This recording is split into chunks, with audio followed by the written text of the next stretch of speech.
नमस्कार मित्रांनो, मी सोमीनाथ घोडे.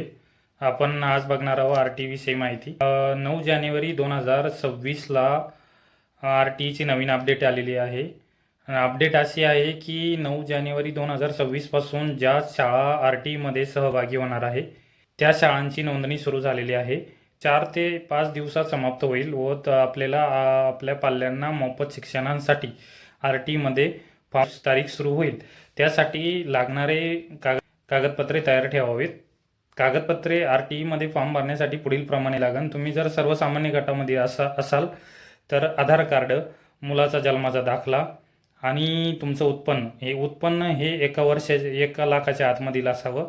आणि तुम्ही जर रिझर्वेशन कॅटेगरीमध्ये असाल, म्हणजे तुम्ही आरक्षणामध्ये असाल, तर तुम्हाला तुमचे कास्ट सर्टिफिकेट, तुम्हाला उत्पन्नाची गरज नाही. तर हे सर्व डॉक्युमेंट तयार ठेवावेत. आणि असेच नवनवीन व्हिडिओ आणि माहिती अपडेट मिळवण्यासाठी आपल्या चॅनलला सबस्क्राईब, लाईक, शेअर करा. धन्यवाद.